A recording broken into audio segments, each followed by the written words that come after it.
যোগীর হৃদয় থাকি না। হে নারদ, আমি কোথায় থাকি জানো? যেখানে ভক্ত আমার নাম গুণাগুণ কীর্তন করে, সেখানেই আমি বিরাজ করি।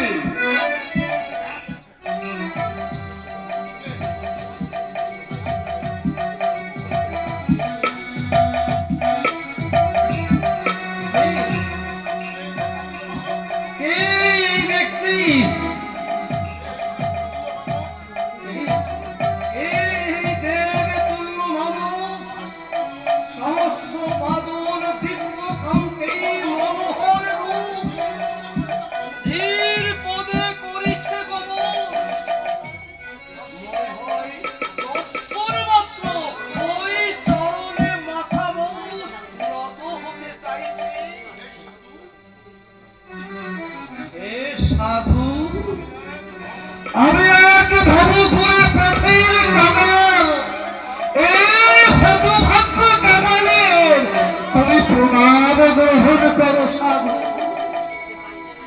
কি বাবু, এই প্রণাম করছো? এ যে মতুয়ার সভা, কিন্তু যে ভাব তো আমি তোমার মধ্যে দেখছি না। মতুয়ার স্বভাব? আচ্ছা সাধু, এই যে মতুয়ার স্বভাবের কথা বললে, সেই লোকটির বাড়ি কোথায় সাধু? মতুয়ার কোন ব্যক্তির নাম নয়, ওরা কান্দি পূর্ণ ধামে হরি অবতার, তার যত ভক্তবৃন্দ মতুয়ার নাম তার। অর্থাৎ যে জন হরি ভক্ত সেই মতুয়া। যাক, এবার তোমার পরিচয়টা দাও। নবশূদ্র করেই আমার জন্ম, এর বেশি কিছুই আমি বলতে পারবো না সাধু। কেননা স্ত্রী পুত্র ঘর সংসার বলতে এই পৃথিবীতে আমার কেউ নেই, কিছু নেই। শুধু আমি এই স্বজাতির শিক্ষার জন্য দাঁড়ে দাঁড়িয়ে শুধু ঘুরে বেড়াচ্ছি। আমি ঠিক এমনি করে ঘুরতে ঘুরতে যখন ফরিদপুর এসে গেলাম, তখন ঠিক আমি আপনার মতো এক সাধুর দর্শন পেলাম। আর সেই সাধু আমাকে এই ওয়াকান্তে আসবার পথ দেখিয়ে দিলেন।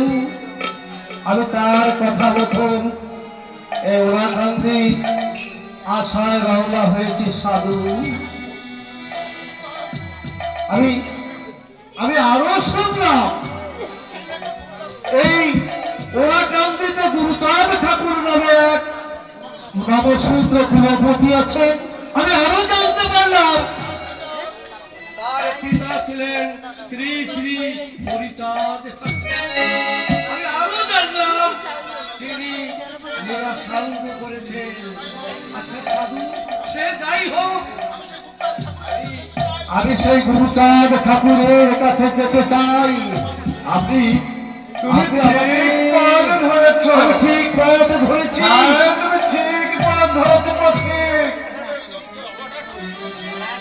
এই দক্ষিণ দিকে কিছু দূর গিয়ে আমি সেসব কথা পরে শুনবো সাধু। আগে আপনার পরিচয়টা আমাকে দিন তো। আমার পরিচয়? আপনার পরিচয় শুনবে পথিক? আপনার পরিচয় আমি শুনবো। আপনার পরিচয়টা আমাকে দিন। আমার নাম বাসুদেব। বাসুদেব? হ্যাঁ বাসুদেব। প্রেমবাড়ি থানার অন্তর্গত শান্তিপুর আমার ঘর। কিন্তু ঘর থাকলে কি হবে পথিক? আজ আমি তোমার চরিত্র নিঃস্ব পথের কাঙাল। কি বলছেন সাধু?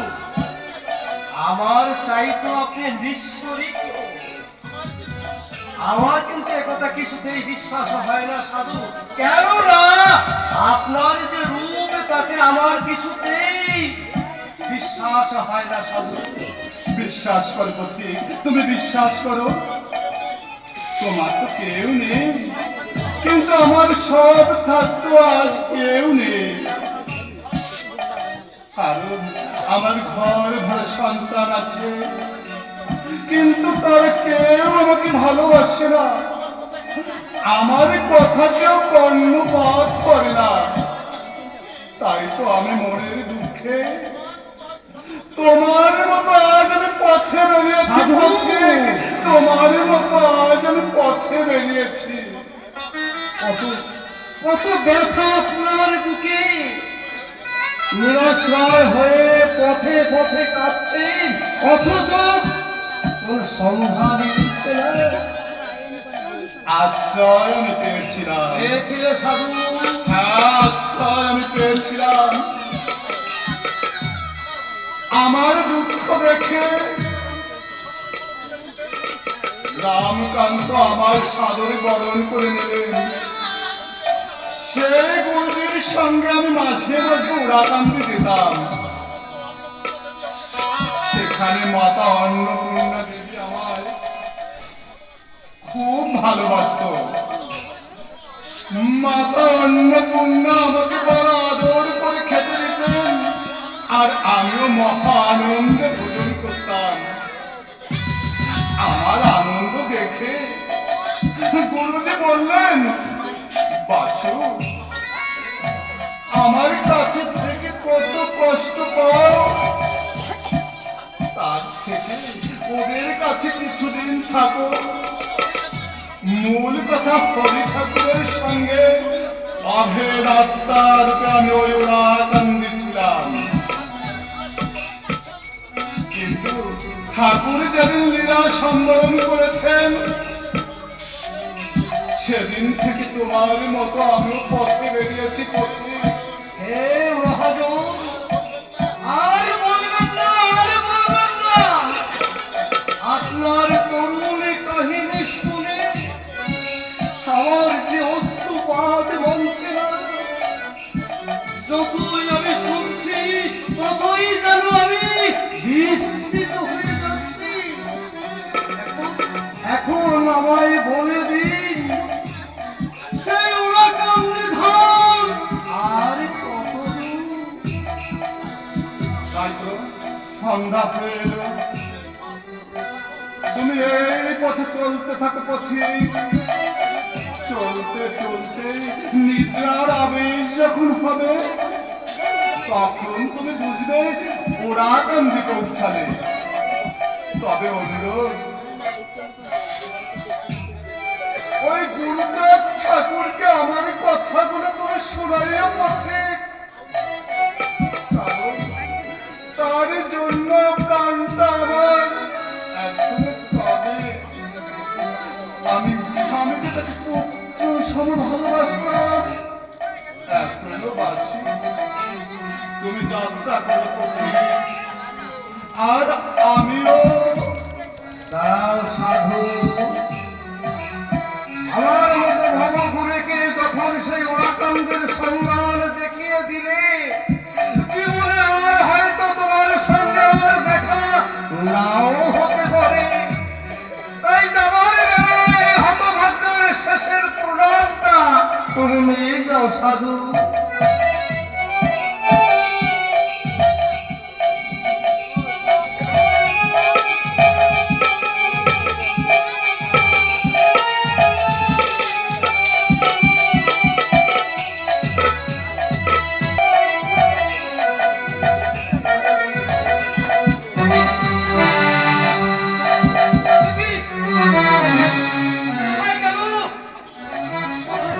কোথায় চলে গেল সেই সাধু? এতক্ষণ আমি তোর সঙ্গে কথা বলছিলাম, তবে কি আমি আমি এখন কি করি? এদিকে সামলাও, আমার ঘরে এলো। আসার আগ পর্যন্ত আমাকে যে পথ চলতেই হবে। তারপর আমি থেকে যেতে দেখবো এই সাধুর কথা সত্য হয় কি না। হাতে কাজ করো আর মুখে নাম করো। সাধনার এমন সহজ সরল রাস্তা ভুলে এই কলির জীব শুধু বিপথে চলবে। এত করে বলছি, ওরে ওরে তোরা মানুষ হতে চেষ্টা কর, আর কিছু না পারিস শ্রীহরির প্রথম দুটো বাণী অন্তত পালন কর। সদা সত্য কথা কও আর চরিত্রবান হও। জয় হরিচাঁদ, জয় হরিচাঁদ, জয় হরিবল, জয় হরিবল। এসো বিধু, এসো এসো বিধু। আমি আমি গত রাত্রে তোমার কথাই ভাবছিলাম। আমার কথা ভাবছেন ঠাকুর? হ্যাঁ, তুমি তোমার মনে আছে, তোমার মনে আছে আমার পিতার সেই স্বপ্নাবেশের কথা? হ্যাঁ ঠাকুর, ভাববেনই তো, কার্তিক মাস শেষ, আজ পহেলা অঘ্রাণ। কোনো চিন্তা নেই বিধু, কোনো চিন্তা নেই। আমার আমার মনে হচ্ছে সেই শিক্ষক ইতিমধ্যে শ্রীধামে এসেছে। শিক্ষক এসেছে ঠাকুর? হ্যাঁ হ্যাঁ বিধু। এবারে যাও।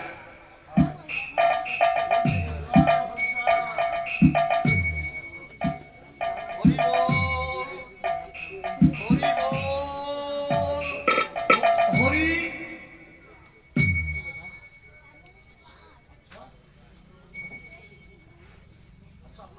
আচ্ছা, আপনারা কি বলতে পারেন ওরাকান্দি ধাম আর কত দূর?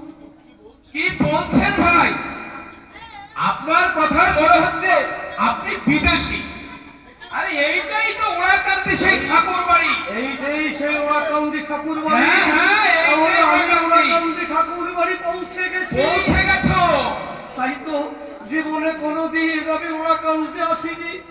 আজ যদি এই ওরাকান্দি পূর্ণ ধামে আমি এসে থাকি, তাহলে এই ওরাকান্দির ধুলা আমি আমার গায়ে মেখে দিই, গায়ে মেখে দিই।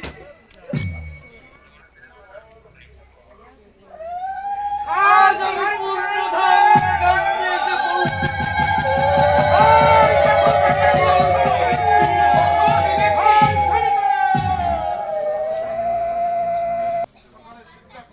আমি সকালবেলা চিন্তা করলাম, এই বাড়ি ঢুকেই আমি খবর নিয়ে দেখি সেই সাধুর কথা সত্য হয় কি না। কোন সাধুর কথা বলছেন আপনি? সে আরেক ইতিহাস ভাই, সে আরেক ইতিহাস। তবু যে আমাকে বলতে হবে। আমি প্রথমে ফরিদপুর এসে শুনলাম ওরাকান্দিতে হরির পুত্র গুরুচাঁদ ঠাকুর নমশূদ্র কুলপতি। শুনেই তার জন্য মনটা আমার বড় ব্যাকুল হয়ে উঠে ঠাকুর। তাই আমি ওই সাধুর কাছ থেকে ঠিকানা নিয়ে আমি ওরাকান্দির দিকে যাত্রা শুরু করি। পথ চলতে চলতে আমি যখন ক্লান্ত হয়ে পড়েছি, তখন প্রায় সন্ধ্যাগত হয়ে এলো। আমি পথের দিশা হারিয়ে আমি খুব চিন্তায় পড়েছিলাম। এমন সময় এক মহাপুরুষ আমার কাছে এসে আমার সঙ্গে হেসে হেসে অনেক কথা বলছিল। মহাপুরুষ? হ্যাঁ, মহাপুরুষ। কে কে সেই মহাপুরুষ? আর কি বলেছেন তিনি? সেই কথাই তো আমি বলছিলাম। তিনি বলেছিলেন তার নাম বাসুদেব। বাসুদেব। হ্যাঁ, বাসুদেব। আরো বলেছিলেন ওই মুখ ডুবা রামচন্দ্র বৈরাগী তার গুরু ছিলেন। সেই গুরুদের সঙ্গে সে মাঝে মাঝে এই ওরাকান্দিতেই আসতেন।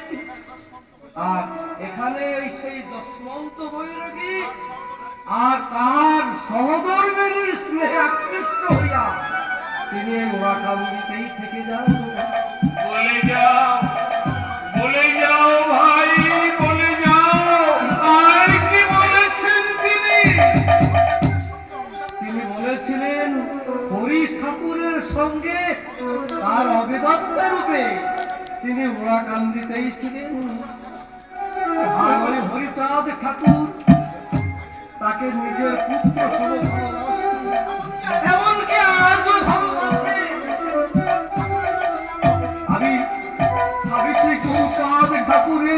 যাব, তোমরা বলে দাও সেই গুরুচাঁদ ঠাকুর কোথায়?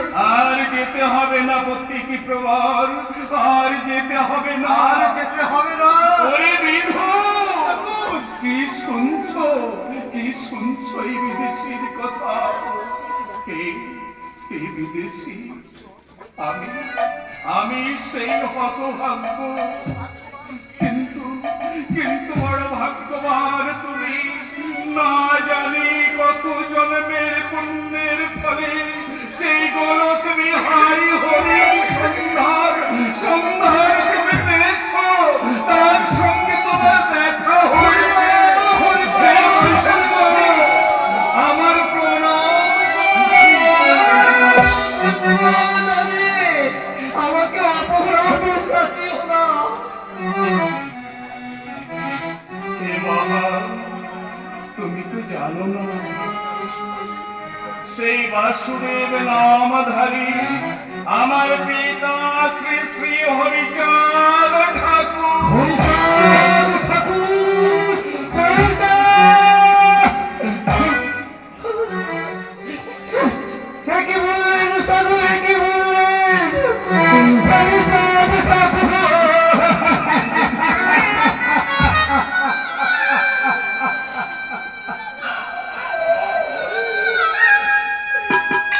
হরিচাঁদ ঠাকুরের সঙ্গে আমার দেখা হয়েছিল, অথচ আমি তাকে চিনতে পারিনি। আমার মতো অন্ধ এই পৃথিবীতে বোধহয় আর দ্বিতীয়টি নেই। ওগো ঠাকুর,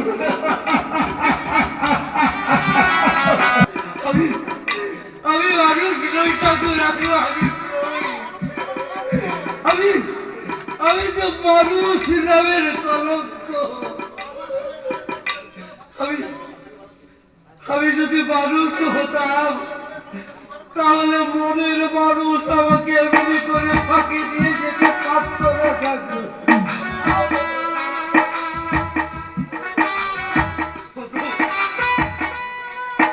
ওগো দয়াল, আমি সাধন জানি না, আমি ভজন জানি না দয়াল। তুমি কৃপা করে আমাকে একটু তোমার ওই শ্রীচরণে আশ্রয় দাও দয়াল। আমি জীবনে তোমার কাছে কিছু চাইব না। হে দয়াল, আমার এই অন্তিম কালে যেদিন আমার দেহ থেকে প্রাণ পাখি উড়ে যাবে, তুমি তোমার ওই বইটা দিয়ে আমাকে ভগবান পার করে দাও।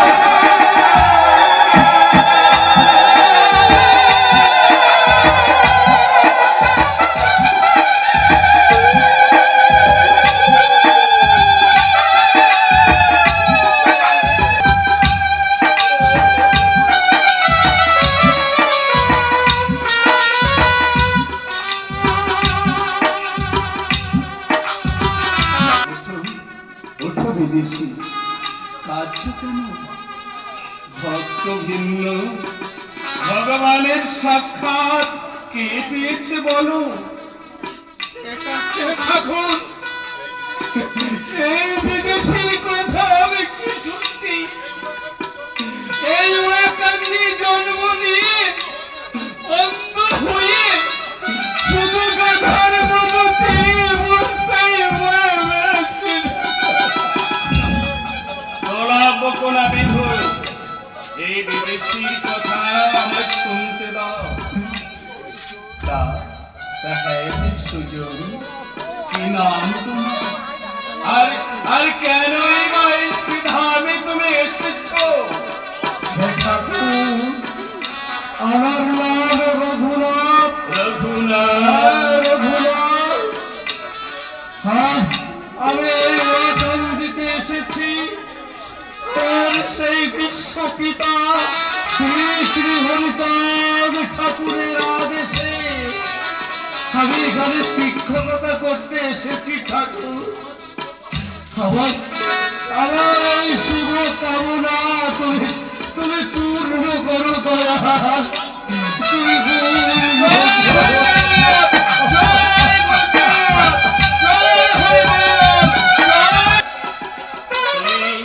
তুমি গ্রামবাসীদের ডাকো, তুমি তুমি গ্রামবাসীদের ডাকো, তাদের ডেকে বলো এই শ্রীরামে প্রথমে শিক্ষার গোড়া পত্তন হোক, অনুন্নতদের জাগাতে হবে। ওরে ওরে জগতের হতভাগ্য বাঞ্ছিত লাঞ্ছিতের দল, তোরা জেগে ওঠ, বিবেক আজ সাড়া দিয়েছে, বিদ্রোহীর মতো গর্জন করে তোরা জেগে ওঠ, আর তোদের জাগরণের জন্য মহামন্ত্র নিয়ে এসেছি আমি। ঠাকুরের প্রতি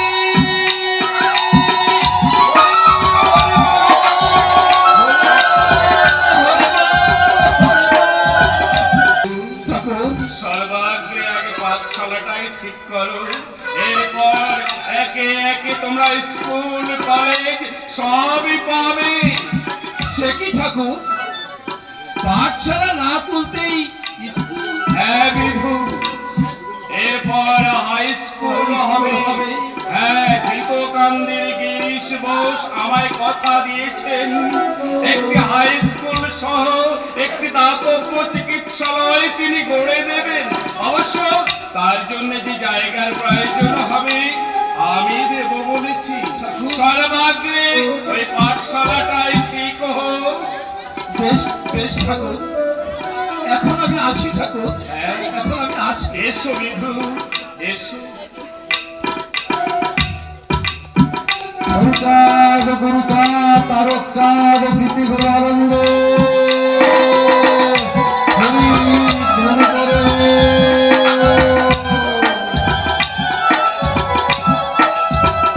ঠাকুর দীর্ঘ পথশ্রমী, তুমি ক্লান্ত ক্ষুধার্ত, এসো আমার সঙ্গে এসো রঘুনাথ, ভেতরে গিয়ে স্নান সেরে আহার করে বিশ্রাম করবে।